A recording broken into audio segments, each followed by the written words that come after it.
Thanks for watching. Don't forget to like, comment, share and subscribe to Mufti Tariq Masood, famous scholar. دیکھو ربیع الاول کے بارے میں لوگ اکثر ایک سوال پوچھتے ہیں کہ عید میلاد النبی منانا, اس میں جشن کرنا, نبی صلی اللہ علیہ وسلم کی آمد پہ خوشی منانا, یہ اسلام میں کیسا ہے؟ ہم رسول اللہ صلی اللہ علیہ وسلم کی سیرت دیکھتے ہیں. پہلی بات تو یہ کہ 12 ربیع الاول نبی کا یوم ولادت ہے, اس پر کوئی صحیح روایت موجود نہیں ہے. اگر ہے تو بھائی کوئی دکھا دے, بھائی یہ روایت ہے, اس کے یہ راوی ہیں, سارے ثقہ راوی ہیں. ایسی کوئی روایت موجود نہیں ہے, اور اس کی وجہ یہی ہے کہ اللہ تعالیٰ نے اپنے نبی کی ولادت کے دن کو امت سے چھپا لیا ہے تاکہ اس میں خرافات نہ, کیونکہ پچھلی امتوں نے کیا نا اپنے انبیاء کی ولادتوں کے دن کے ساتھ. لیکن اگر فرض کر لیں, لوگ بحث کرتے ہیں نہیں جی فلاں نے لکھا ہے تو فلاں نے لکھا ہے, چلو مان لیا کہ 12 ربیع الاول نبی کا یوم ولادت ہے, تو ہمیں رسول اللہ صلی اللہ علیہ وسلم کی سیرت میں یوم ولادت پہ کیا کرنا ملتا ہے؟ احادیث صحیحہ سے صحیح حدیث ہے کہ نبی صلی اللہ علیہ وسلم پیر کے دن کا روزہ رکھتے تھے.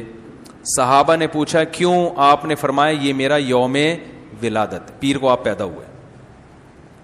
اب دیکھو پیر کو نبی نے روزہ رکھ کے یہ بتا دیا کہ اس میں عید کا تصور نہیں ہے, کیونکہ عید اور روزہ جمع, بولنا پڑے گا آپ لوگوں کو, جمع نہیں ہو سکتے. اب اس کو سیلیبریٹ نہیں کیا جا سکتا. جس دن روزہ ہو جائے گا نا, اب وہ سیلیبریٹ کرنا اس کو ممکن ہے ہی نہیں, اس میں جشن کا تصور ہی ختم ہو گیا. جو ہماری عیدیں ہیں ان میں روزہ رکھنا جائز ہے؟ عید الفطر کو کوئی روزہ رکھے؟ بولو بھائی. اگر جس دن روزہ رکھا وہ عید نہیں ہو سکتی, جو عید ہے وہ روزے کا دن. کیا خیال ہے؟ عید اور روزہ ایک دوسرے کے کیا ہیں؟ اپوزٹ. کیونکہ عید ایک خوشی کا دن ہے اور اس کو سیلیبریٹ کرنا ہے, تو سیلیبریٹ جو کیا جاتا ہے کھا پی کے کیا جاتا ہے یا بھوکا رہ کے کیا جاتا ہے؟ دیکھو آپ کے بچے کا امتحان میں پاس ہو گیا اچھے نمبروں سے, بہت خوش ہیں آپ نے تمام رشتہ داروں کو فون کیا, بھائی میرا بچہ 100 نمبروں سے پاس ہوا ہے, میں بہت خوش ہوں اور میں اب جشن مناؤں گا, ایک سیلیبریٹ کروں گا اس کو. بھائی کیسے کریں گے؟ بھائی آپ تمام لوگوں سے گزارش ہے کہ صبح کا ناشتہ بھی چھوڑ دیں اور کل دوپہر کا کھانا بھی چھوڑ دیں. ہاں بھائی یہ کیا ہو گیا بھائی؟ یہ خوشی ہے یا کوئی غم ہے بھائی؟ روزہ کوئی غم کی علامت نہیں ہے, لیکن خوشی بھی نہیں ہے. خوشی کا مطلب خوشی کو سیلیبریٹ کرنا نہیں ہے, منانا.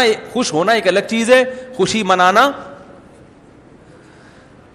بھائی خوش ہونے پر تو ہم بھی کوئی پابندی نہیں لگا رہے کہ آپ 12 ربیع کو خوش ہو جائیں. مسئلہ ہے خوشی منانا. منانے کا صرف عید کو خوش ہونے پر کبھی بھی نہیں منائی جائے گی, صرف عید کے دن یا کوئی خوش یعنی یہ کوئی کھانا کھلا کے. تو آپ کے بچہ 100 نمبروں سے پاس ہوا, آپ نے کہا کہ ہم خوشی منائیں گے. بھائی کیسے منائیں گے؟ آپ بھی کھانا چھوڑ دیں اور ہم بھی کھانا لے. بھائی وہ کہیں گے بھائی پہلے ہم اس طرح تو ہوگا کہ آج ہم زیادہ کھائیں گے, اس طرح تو منائی جاتی ہے. تو یہ بات سمجھ میں آ گئی. دوسری بات, دوسری دلیل, جمعے کا دن بھی چھوٹی عید ہے نا, اس کو بھی عید کہا گیا ہے روایتوں میں. اسی وجہ, اور عید کے بہت سارے احکام جمعے کے دن بھی لاگو ہوتے ہیں. غسل کر کے نہا دھو کے مسجد میں اجتماع ہوتا ہے, عید کے دن بھی غسل کر کے نہا دھو کے اجتماع ہوتا ہے. نبی جمعے کے دن بھی اچھے کپڑے پہنتے تھے, ہم عید کے دن بھی بولتے کیوں نہیں اچھے کپڑے پہنتے ہیں, جمعے کے دن بھی خوشبو لگا کے نہا دھو کے, عید کے دن بھی ایسے ہی. اور حدیث میں جمعے کے دن کو بھی روزے کے ساتھ خاص کرنے سے منع کیا گیا ہے. لا تختصوا لیلۃ الجمعۃ بصلاۃ ولا یوم الجمعۃ بصوم. حدیث میں آتا ہے جمعے کی جو رات ہے اس کو عبادت کے ساتھ خاص مت کرو, اور جمعے کے دن کو روزے کے ساتھ خاص مت. جمعے کو روزہ رکھنا کوئی اضافی فضیلت نہیں ہے.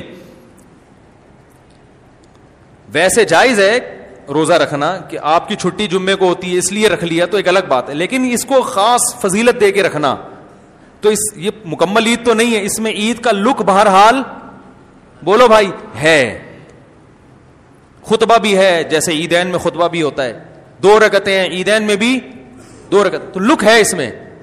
اب ذرا ٹیکنیکل پوائنٹ کو سمجھیے گا آپ لوگ. یہودی سب سے پرانی قوم ہے, ان کے لیے جو مقدس دن تھا وہ کون سا تھا؟ ہفتہ، اور وہی ان کی چھوٹی عید تھا. سمجھ رہے ہیں نا؟ اسی میں وہ اجتماع کرتے تھے. عیسائی اس کے بعد آئے، ان کے لیے کون سا ہوا؟ اتوار کو، جو ہفتے کے بعد ہے. مسلمان ان کے بھی بعد آئے، تو ہمارے لیے کون سا ہونا چاہیے تھا؟ پیر. اور یہ یوم ولادت بھی تھا، تو اس کو تو زیادہ فضیلت ہونی چاہیے تھی نا بھائی، عقلی لحاظ سے بھی اور جو حکمت ہے اس کے لحاظ سے بھی. عقلی لحاظ سے اس لیے کہ وہ پہلے تھے تو ہفتہ، پھر اس کے بعد اتوار، تو اب ہمارے لیے پیر. اور اس لیے بھی کہ نبی کا یوم ولادت ہے، تو یہ بطریق اولا پیر کے دن کو فضیلت ملنی چاہیے تھی، کیونکہ وہ نبی کا یوم ولادت ہے. لیکن چونکہ اس میں عید کا کانسیپٹ ہے نا، اس لیے پیر کا نہیں ہوا، بلکہ ریورس کر کے کہاں لے گئے؟ جمعے کی طرف. تو پیر کے دن یا نبی کے یوم ولادت سے عید کا کانسیپٹ اسلام نے کھرچ کھرچ کے نکال دیا ہے کہ اس میں عید کا کانسیپٹ ہو ہی نہیں سکتا، اپوزٹ ہے اس کا، روزہ ہے. بات آ رہی ہے سمجھ میں؟ تو اس لیے 12 ربیع الاول اگر نبی کا یوم ولادت ہے بھی تو بہت کچھ بھی اگر کرنا ہے تو روزہ رکھنا، ہم تو اس کے بھی قائل نہیں ہیں روزے رکھنے کے، کیونکہ نبی نے پیر کا رکھا ہے، 12 ربیع الاول کا نہیں رکھا. لیکن اگر آپ کو کھینچ تان کے کچھ نہ کچھ ثابت کرنا ہی ہے تو آپ اس دن کو روزے کا تو قرار دے سکتے ہیں. آپ اس دن کو سیلیبریٹ کرنا یا عید قرار دینا آپ کے لیے ممکن، قرآن و سنت نبی کی تعلیمات کے مطابق عید کا دن قرار دینا ممکن نہیں ہے، آپ ممکن نہیں ہے. دوسری بات، ابھی بات مکمل نہیں ہوئی ہے، ایک پوائنٹ اور رہ گیا. اسلام میں عیدیں صبح کے وقت ہوتی ہیں، رات کو عیدیں غیر مسلموں کی ہوتی ہیں. کرسمس زیادہ جوش و خروش سے کم منایا جاتا ہے رات کو، کیونکہ اس میں ڈھول ڈھمکے ہوتے ہیں، لائٹنگ ہوتی ہے. لائٹنگ رات کو جچتی ہے، دن میں لائٹنگ بولو بھائی نہیں. جبکہ اسلام کے جو تہوار ہیں وہ کب ہوتے ہیں؟ صبح کے وقت. صبح آپ اشراق کے وقت آؤ گے، نماز پڑھو گے، سوئیاں کھاؤ گے، گلے ملو گے، پتلی گلی سے نکل لو.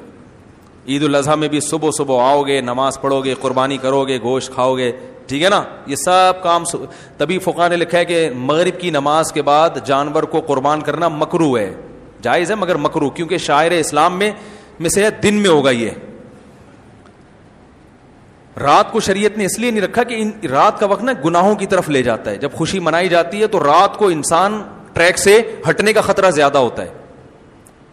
جبکہ 12 ربیع الاول کو جو عید منائی جاتی ہے وہ دن میں زیادہ منائی جاتی ہے یا رات کو؟ ساری لائٹنگ رات کو ہوتی ہے، سارے جو نعت اور میوزک کے ساتھ وہ سب کب ہو رہا ہے؟ رات کو. یہ خود اسلام کے مزاج کے خلاف ہے. تو پتہ ہی چلتا ہے بھائی، بہت معذرت کے ساتھ، کسی پہ طنز مقصد نہیں ہے. دیکھو اللہ اس کے رسول صلی اللہ علیہ وسلم کو فالو کرنا یہ عشق نبی ہے اصل. یاد رکھو، محبت میں جذبات پہ کنٹرول کرنا یہ زیادہ مشکل کام ہے، اور جذبات سے ہٹ کے، جذبات سے مغلوب ہو جانا یہ آسان بہت ہے، لیکن یہ حقیقی محبت کی علامت نہیں ہے. جب محبت ہو نا کسی کو تو اپنے جذبات کو حدود کے اندر رکھے انسان محبت کا اظہار کرے. اپنے جذبات کو غالب کر لینا، نبی کا عشق ہر مسلمان کو ہے، ہر ایک کا دل چاہتا ہے یہ کرے یہ کرے یوں کرے نبی کی یاد میں، لیکن آپ اپنے اس جذبات پہ کنٹرول کریں. بولے بھائی رسول اللہ صلی اللہ علیہ وسلم کی جو اطاعت ہے وہ پہلے ہے، اپنے جذبات بعد میں. Thanks for watching. Don't forget to like, comment, share and subscribe to Mufti Tariq Masood Speeches channel.